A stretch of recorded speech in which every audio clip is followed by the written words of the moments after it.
Welcome friends, नमस्कार मित्रांनो, मी रंजनाच campaign ब्लॉगमध्ये तुमच्या सर्वांचं स्वागत करते। नमस्कार सर्वांना। श्री स्वामी समर्थ। श्री स्वामी समर्थ महाराज प्रकट दिन आलेला आहे। प्रकट दिनापर्यंत महाराजांच्या आपण कोणकोणत्या विविध सेवा करू शकतो याची सविस्तर माहिती आजच्या व्हिडिओमध्ये आपण प्रकट दिनापर्यंत तारक मंत्राचं 11 किंवा 21 दिवसाचे अनुष्ठान कसे करू शकतो याची सविस्तर माहिती बघणार आहोत। त्यामुळे व्हिडिओ शेवटपर्यंत नक्की बघा। चॅनलवर नवीन असाल तर चॅनलला सबस्क्राइब करायला विसरू नका। आजच्या व्हिडिओमध्ये आपण तारक मंत्राचे 11 किंवा 21 दिवसाचे अनुष्ठान कसे करू शकतो हे बघणार आहोत। तारक मंत्राच्या नावातच आहे तारणारा। हा मंत्र म्हणजे स्वामींचा त्यांच्या भक्तांना दिलेला आशीर्वादच आहे। या मंत्रामध्ये प्रचंड ताकद आहे। आजच्या व्हिडिओमध्ये आपण तारक मंत्राची संकल्पयुक्त सेवा कशी करावी त्याचे नियम काय आहेत ते बघूया। तुमच्या खूप जटिल समस्या आहेत, त्या काही करून सुटतच नाहीयेत। तुम्हाला किंवा घरामध्ये कोणाला तरी दीर्घ आजारपण आहेत, शिक्षणामध्ये अडथळे येत आहेत, घरामध्ये भांडण तंटे खूप होत आहेत, खूप कष्ट करून सुद्धा तुमचा व्यवसाय नीट चालत नाहीये, नोकरी मिळत नाहीये। यावर एकच जालिम उपाय आहे, ते म्हणजे तारक मंत्राचे अनुष्ठान करणे। जर आता तुम्हाला प्रकट दिनापर्यंत ही सेवा करणे शक्य नसेल, काही अडचण असेल किंवा तुम्ही बाहेरगावी जाणार असाल तर नंतर सुद्धा तुम्ही कधीही ही सेवा करून बघा आणि अनुभव घ्या। तारक मंत्राच्या या अनुष्ठानामुळे तुम्हाला तुमच्या समस्येमधून 100% मार्ग मिळेल। संकल्पयुक्त सेवा करणे म्हणजे काय तर एखादी सेवा हाती घेऊन ती ठरलेल्या वेळी, ठरलेल्या जागी, ठरलेल्या प्रमाणामध्ये करणे, त्यात बाधा अडथळा न आणणे, सेवा मध्येच न थांबवणे आणि ठरलेल्या दिवसामध्ये सेवा पूर्ण करणे म्हणजे संकल्पयुक्त सेवा। स्वामींची कोणतीही संकल्पयुक्त सेवा म्हणजे आपण स्वामींना दिलेले स्वामी सेवेचे वचनच आहे।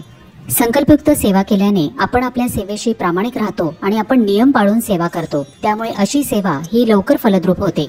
आता जर तुम्ही प्रकट दिनापर्यंत तारक मंत्राची संकल्पयुक्त सेवा करणार असाल तर सेवा सुरू करण्यापूर्वी स्वामींच्या एखाद्या जवळच्या मंदिरामध्ये, केंद्रामध्ये, मठामध्ये एक नारळ, खडीसाखर, फूल घेऊन जावे आणि ती त्यांना अर्पण करून मी इतके दिवस तारक मंत्राचे अनुष्ठान, माझा हा प्रश्न सुटावा, आपण मला यातून मार्ग काढून द्यावा यासाठी करणार आहे, तर आपण निर्विघ्नपणाने ही सेवा माझ्याकडून पूर्ण करून घ्यावी आणि मान्य करावी अशी हात जोडून प्रार्थना करायची आहे। महाराजांना मुजराही करावा। जर तुमच्याजवळ मंदिर नसेल तर तुम्ही घरातील फोटो किंवा मूर्तीसमोर नारळ, खडीसाखर, फूल अर्पण केले तरीही चालेल। स्वामींची कोणतीही सेवा सुरू करण्यापूर्वी तुमच्या घरामध्ये त्यांचा एखादा फोटो किंवा मूर्ती असणे आवश्यक आहे। जर काहीच नसेल तर एखादा छोटा का होईना पण फोटो नक्की घेऊन या। तारक मंत्राचे अनुष्ठान करताना आपल्याला कोणतीही पूजा मांडणी करण्याची गरज नसते। ही सेवा कोणीही स्त्री, पुरुष, मुलं, मुली करू शकतात। सेवा सुरू करण्यापूर्वी आपल्याला संकल्प घ्यायचा आहे, तर संकल्प घेताना आपल्या उजव्या तळहातामध्ये थोडेसे पाणी, फूल आणि अक्षता घ्यायचे आहे।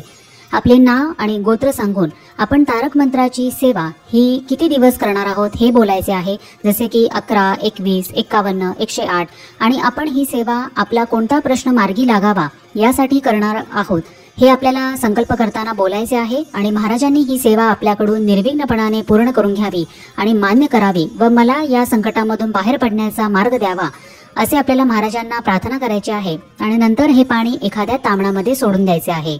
हे पाणी नंतर तुम्ही तुळस सोडून इतर कोणत्याही झाडामध्ये विसर्जित करू शकता। ही सेवा करताना कोणतीही एकच वेळ ठरवावी, तुम्ही तुमच्या कामाच्या स्वरूपानुसार सकाळी किंवा संध्याकाळी ही सेवा करू शकता। सेवा करताना आपल्याला आसन घेऊन बसायचे आहे। जर तुम्हाला खाली मांडी घालून बसणे शक्य नसेल तर तुम्ही खुर्चीवर आसन घेऊन बसले तरीही चालेल, पण स्वामींसमोर बसून स्वामींच्या सानिध्यामध्येच आपल्याला ही सेवा करायची आहे।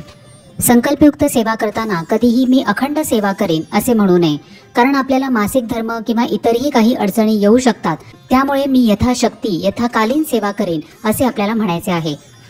आता हे अनुष्ठान आपण कोणत्या पद्धतीने करू शकतो तर सगळ्यात पहिली पद्धत म्हणजे एक शुद्ध पाण्याने भरलेला पेला किंवा ग्लास आपण आपल्या समोर ठेवायचा आहे। त्यावर आपला उजवा हात ठेवून आपण तारक मंत्राच्या पठणाला सुरुवात करायची आहे। आपला मंत्र संपूर्णपणे 11 किंवा 21 वेळा, जितक्या वेळा तुम्ही म्हणणार आहात तेवढ्या वेळा बोलून होईपर्यंत आपण हात उचलायचा नाही। संपूर्ण 11 वेळा, 21 वेळा आपला तारक मंत्र म्हणून झाल्यानंतरच आपल्याला हात उचलायचा आहे। मग ते अभिमंत्रित तीर्थ तुम्ही प्यायचे आहे आणि घरातील इतर सदस्यांनाही पिण्यास द्यायचे आहे। आता कधी कधी घरातील इतर सदस्य हे पाणी घेण्यास नकार देऊ शकतात, मग अशा वेळेला तुम्ही हे पाणी त्यांच्या जेवणामध्ये, शाकाहारी जेवणामध्ये किंवा त्यांच्या पिण्याच्या पाण्यामध्ये मिक्स करून देऊ शकता। हे पाणी, हे तीर्थ वाया जाणार नाही, फेकले जाणार नाही याची मात्र काळजी घ्या. आता दुसऱ्या पद्धतीमध्ये आपल्याला अशाच पद्धतीने शुद्ध पाण्याने भरलेला पेला किंवा ग्लास घेऊन स्वामींसमोरच बसायचे आहे आणि या वेळेला आपल्याला एक अगरबत्ती डाव्या हाताला लावायची आहे. ती अशा पद्धतीने लावायची आहे की त्या अगरबत्तीची रक्षा ही त्या पाण्यामध्ये पडेल. या वेळेला आपल्याला पेल्यावर हात ठेवायचा नाहीये. आपल्याला हात जोडून तारक मंत्राचे पठण करायचे आहे. तुमचे मंत्रपठण पूर्ण झाल्यानंतर तुम्ही हे तीर्थ घेऊ शकता. आता आजकालच्या अगरबत्ती या केमिकल युक्त असतात. जर तुम्हाला तुमची अगरबत्ती ही नैसर्गिकरित्या बनवलेली आहे याची पूर्ण खात्री असेल तरच तुम्ही ही पद्धत वापरा. किंवा तुम्ही अगरबत्तीची चिमूटभर रक्षा घेऊन पाण्यामध्ये टाकून नंतर ते पाणी तुम्ही स्वतः प्या आणि घरातील इतर लोकांना सुद्धा पिण्यास द्या. आता तारक मंत्राचे पठण करताना अगरबत्तीची जी रक्षा तयार होते, राख तयार होते, ती तुम्ही एखाद्या छोट्याशा डबीमध्ये भरून ठेवा. ती तुम्ही स्वतःच्या कपाळी लावत जावा आणि घरातील इतर लोकांनाही कपाळी लावण्यास सांगा. याशिवाय घरामध्ये तुम्ही इतरत्र ती फुंकूही शकता. आता तारक मंत्राचे पठण करत असताना पाणीच घेऊन बसणे का आवश्यक आहे किंवा पाण्यावर हात ठेवणेच का गरजेचे आहे?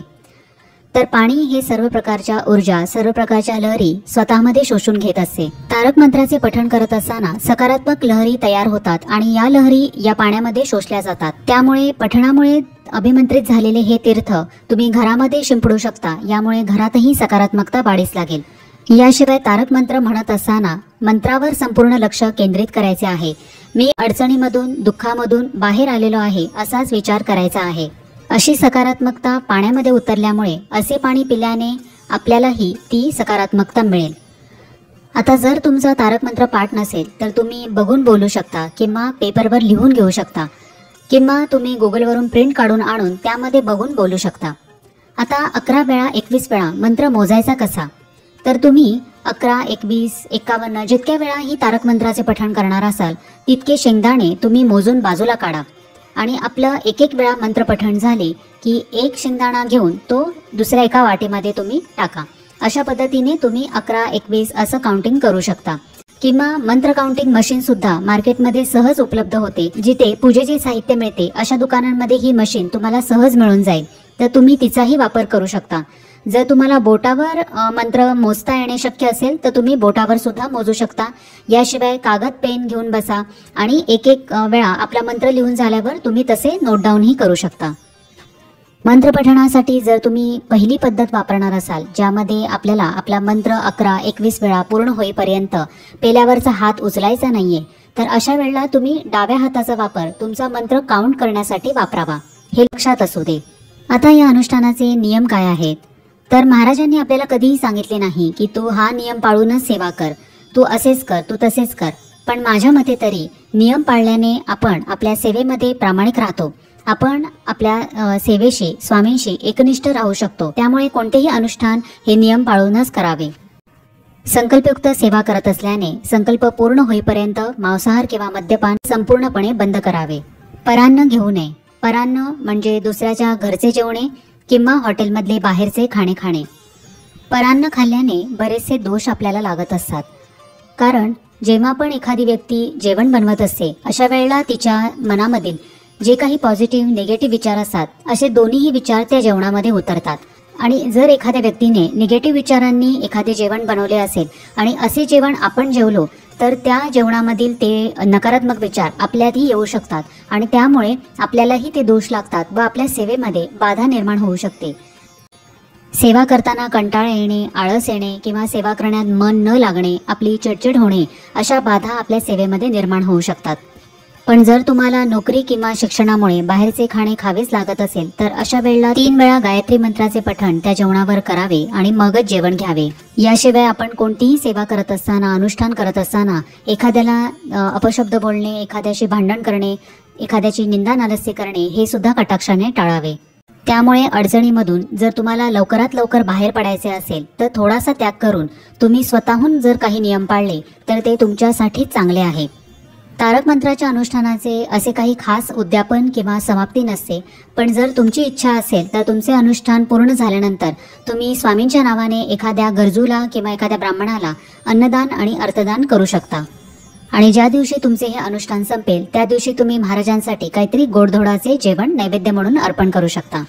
तर अशा पद्धतीने तुम्ही 11-21 दिवसाचे तारक मंत्राचे अनुष्ठान हे प्रकट दिनापर्यंत करू शकता। जर तुम्हाला महाराजांची फक्त सेवा म्हणून हे अनुष्ठान करायचे असेल तर तसेही तुम्ही करू शकता। जर तुम्ही तारक मंत्राचे प्रकट दिनापर्यंत अनुष्ठान करत असाल तर प्रकट दिनाच्या दिवशी आपल्याला ही सेवा स्वामींच्या चरणी रुजू करायची आहे। आता सेवा रुजू करणे म्हणजे काय, तर प्रकट दिनाच्या दिवशी आपल्याला खडीसाखर, नारळ, फूल आणि यथाशक्ती दक्षिणा घेऊन स्वामींच्या मंदिरात जायचे आहे आणि हे सर्व त्यांच्या चरणी अर्पण करायचे आहे व त्यांनी ही तारक मंत्राची सेवा आपल्याकडून निर्विघ्नपणाने पूर्ण करून घेतली याबद्दल त्यांचे आभार मानायचे आहेत। आता जर तुमची ही तारक मंत्राची संकल्पयुक्त सेवा प्रकट दिनापर्यंत पूर्ण झाली नाही, काही अडचणीमुळे जर ही पुढे गेली तर काही हरकत नाही, तुम्ही नंतर सुद्धा ही सेवा पूर्ण करून महाराजांच्या चरणी रुजू करू शकता। स्वामी आपल्याला खूप काही देतो, आपलेही त्यांना काही देणे बनते। त्यामुळेच या अनुष्ठानामध्ये थोडेसे नियम पाळून प्रामाणिकपणे सेवा केली तर तुम्हाला तुमच्या अडचणीमधून बाहेर पडण्यासाठी लवकर मार्ग मिळेल। त्यामुळे प्रत्येकाने हे तारक मंत्राचे 11-21 7 दिवस का होईना पण अनुष्ठान नक्की करून बघा, कारण तारक मंत्रामध्ये प्रचंड ताकद आहे। तुमच्या सर्व प्रश्नांमधून तारक मंत्राचे अनुष्ठान तुम्हाला नक्कीच बाहेर काढेल आणि मार्ग मिळवून देईल। तर कसा वाटला आजचा व्हिडिओ हे मला कमेंट करून नक्की सांगा। व्हिडिओ माहिती पूर्ण वाटल्यास इतर लोकांबरोबरही शेअर करा। चॅनलला सबस्क्राईब करायला विसरू नका। आपण भेटूया आता पुढच्या व्हिडिओमध्ये, तोपर्यंत सगळ्यांना श्री स्वामी समर्थ।